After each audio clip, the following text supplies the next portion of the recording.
You learn how to draw by drawing. Like if you have to draw a person, you got to draw 10,000 people first. You have to get your practice in.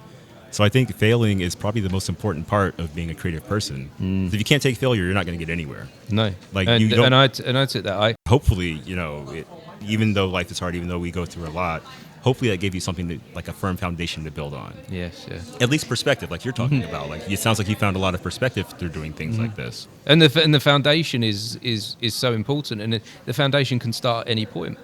And I consider I've got hopes of what I'm doing with podcasting for the future, and how I'd like this to evolve into a talk show. Yeah, it is hopes and dreams for the future. But I consider a lot of the early episodes as the foundation work, as the starting again, and I look at it like I'm building a house. Yeah, and you've got to get that foundation right before you lay any bricks. Absolutely. Otherwise, when you start to put the bricks up, it's all going to sink and it's going to crumble if you haven't got that base level there. And you can start that at I'm 40 now, and Same.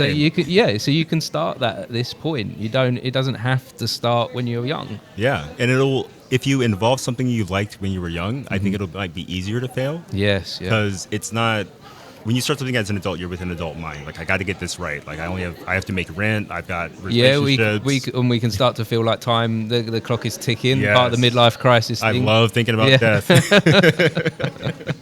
But if so you're 40 as well. Yeah, I turned 40 last year. Oh, okay. So you're looking good. I wouldn't have guessed No, that. It's both of us. This is a very handsome panel right now. I appreciate that. Yeah. Well, I got the grey hairs. You're not really doing the grey. Yeah, I got a little bit. One or two. I started going grey in high school, believe it or not. You? I got little sprinkles because my grandfather went grey very early, and kind of down here at the bottom of the neck too. But for some reason, in sunlight, they don't show up. So I feel like I'm like the day walker of grey hair. Well, I blame each individual grey hair on my daughter. Oh, that makes sense. I have no kids. Yeah, she caused each and every one of these grey hairs, and she knows that.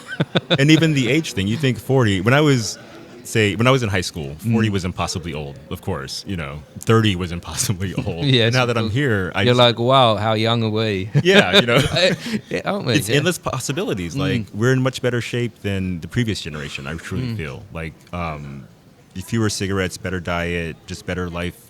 Quality of life overall. Like we live longer now, and we look better as we live longer. And I think looking better is a symptom of actually being more healthy. So we can spend the time to draw or to study new things or to try something, fail, and decide we don't want to do it anymore. As long as we have that time, of course. Well, yeah, you touched on that, on the death thing. So yeah, at this point, I know how I've coped and dealt with that, and not always very well. Yeah. How has that influence in your work?